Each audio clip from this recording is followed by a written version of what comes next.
د پی ټی میډیا قدرمنو لیدونکو د دې اونۍ خبري سرویس ته ستړي مشئ. په سر کې ستاسې پام راګرځوو د دې اونۍ د مهمو خبرونو سر ټکو ته. د پښتون ژغورنې غورځنګ مشر په جمرود کې له قام پرسته پښتنو سره ولیدل.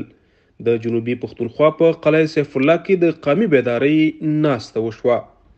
په اتریش کې پر افغان خاوره د پاکستاني پوځ د بمبار پر ضد لاریون وشو.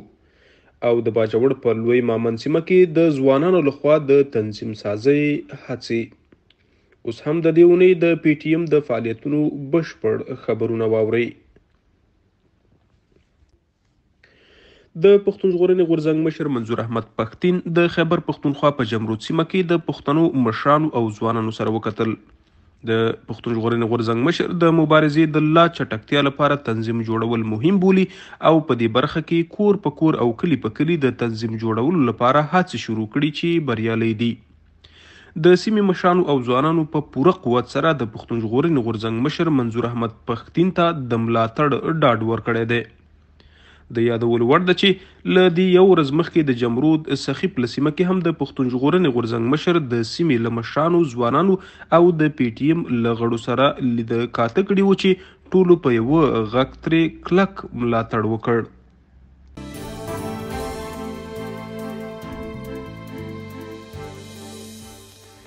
د خیبر پښتونخوا خیبر ولسوالۍ تیرا سیمې په شلوبر دربیخیلو قوم کلي کې د پښتون ژغورنې غورځنګ غړو د تنظیم سازۍ ناسته وکړه.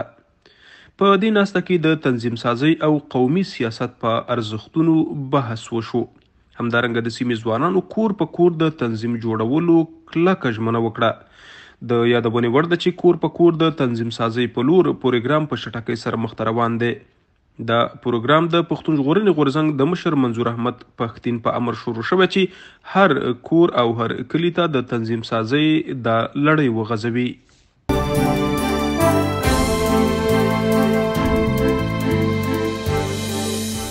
د یو بل خبر له مخې د جنوبي پښتونخوا په قلعه سیف الله کې د پی ټی ایم غړو د روژه ماتي له ګډ پروګرام وروسته راټول شوو پښتنو ته تاریخ پوه انور شیراني د قامي بیدارۍ او قامي سیاست په اړه ګټورې خبرې او معلومات وړاندې کړل. پی ټی ایم به کور په کور، دیره په دیره او جومات په جومات دغسې د قامي بیدارۍ لپاره خپلو هڅو ته دوام ورکړي. د یادونې وړ ده چې دا ناسته د کور په کور د تنظیم په لور د پروګرام یوه برخه ده.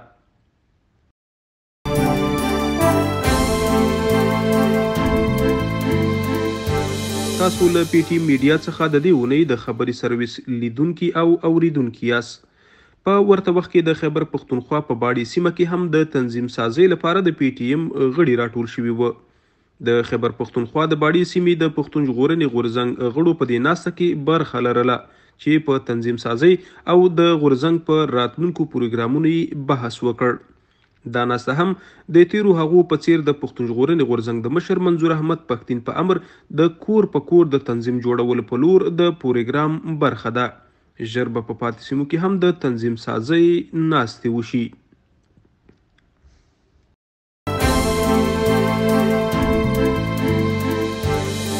بل خوا بیا د پی ټی ایم اتریش غړو پر افغان خاوره د پاکستاني پوځ د بمباریو پر ضد لاریون وکړ.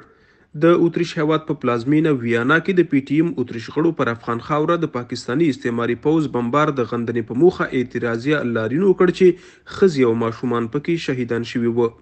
په دې لاریون کې د پی ټی ایم د غړو ترڅنګ هلته میشتو افغانانو هم ګډون کړی وو او له نړیوالو غوښتنه وکړه چې نور د پر پښتنو افغانانو د پاکستان استعماري پوځ لخوا پر کیدونکو جنایتونو چوپه خوله نه پاتې کیږي. د یادولو وړ ده چې په دې اړه پی ټی ایم اروپا په ملګرو ملتونو سازمان او د اروپایي اتحادیې په دفتر کې هم خپل شکایت ثبت کړی دی.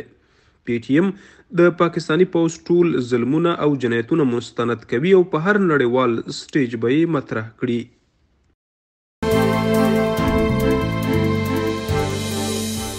د مردان ولسونه به په هر حالت کې له پی ټی ایم سره ولاړ وي. د پښتون ژغورنې غورځنګ مشر منظور احمد پښتين په مردان کې د قام پرسته پښتنو سره وکتل او د تنظیم سازۍ په هکله یې ورسره ګټور بحث وکړ. ټولو قام پرسته پښتنو د کور په کور د تنظیم جوړولو په لور پروګرام څخه کلک ملاتړ وکړ او په هر ډګر کې ورسره د درېدو ژمنه وکړه. د کور په کور د تنظیم جوړولو په لور پروګرام په چټکۍ سره روان دی.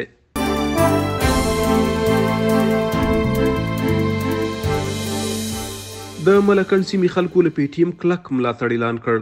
په ملکنډ سیمه کې د وصال افغان په کوربتوب او د ولایتي کوارډیناټور خیرالامین په مشرۍ د پښتون ژغورنې غورځنګ غړو د تنظیم سازۍ په موخه غونډه وکړه. په دې غونډه کې د ملکنډ سیمې ځوانانو په اخلاص سره ګډون وکړ او د کوز ملکنډ تنظیم پکې جوړ شو.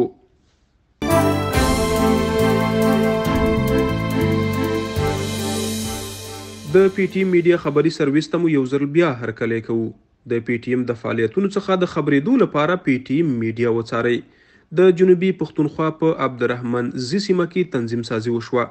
د تنظیم سازۍ دا ناسته د ولایتي مشر نور پاچا په مشرۍ ترسره شوه. په دې تنظیمي ناسته کې د مرکزي کمیټې غړي مجید کاکړ، د قلعه عبدالله د پی ټي ایم مشر اقبال پښتون او د پی ټي ایم نورو غړو ګډون لاره. د تنظیم سازۍ په دې غونډه کې په ګڼ شمیر پښتنو غړیتوب ترلاسه کړ او د عبدالرحمن زی سیمې لپاره اکرام خان د کوارډیناټور او عبدالواحد د مرستیال کوارډیناټور په توګه وټاکه.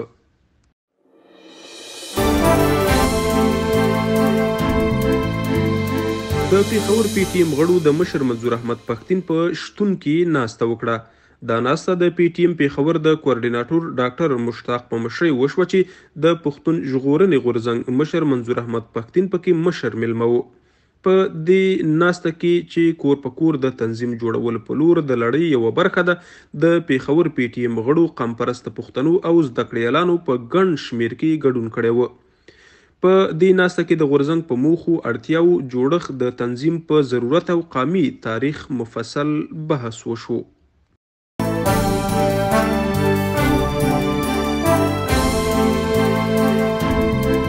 پی ټي ایم میډیا به د غورځنګ له فعالیتونو پر وخت او کره خبرونه تر تاسو درسوي. د پی ټي ایم د خبرونو لپاره زموږ سره ملګري شئ. د خبرونو دوام. د جنوبي پښتونخوا کوټې سیمې په ګوادر کلي کې هم د تنظیم سازۍ ناسته وشوه. په دې ناسته کې د کوټې سیمې د ګوادر کلي قمپرست پښتنو ګډون کړی و چې د یونټ پرانسته هم پکې وشوه. په دغه ناسته کې د پی ټي ایم ګوادر کلي غړو په ډلیز ډول څرګند وکړ چې د پی ټي ایم سره به تر اخره ودرېږي، د خپل قام او ولس ژغورنې لپاره به ستړي نشي. کور په کور د تنظیم جوړولو په لور پروګرام د ولس له تود د هرکلي سره مخ شوی دی.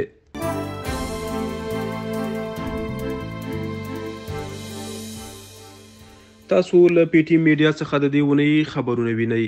د کور په کور د تنظیم جوړولو په لور د پروګرام په لړ کې د باجوړ په لوی مامون سیمه کې هم غونډه وشوه. د پښتون ژغورنې غورځنګ د باجوړ لوی مامون سیمې غړو د تنظیم سازۍ لپاره خپل منځي ناسته وکړه. د دې ناستې ټولو ګډونوالو په یوه غږ د پی ټي ایم سره د درېدو کلکه ژمنه وکړه. د یادې سیمې لپاره آصف علي افغان د کوارډیناټور، رضوان خان د میډیا، ابوبکر پښتون د مالی، سید پښتون د ډیسپلین او فرید افغان د اړیکو د کمیټو مسؤلین وټاکل شول. ژر به په پاتې کلو کې هم د تنظیم سازۍ ناستې وشي.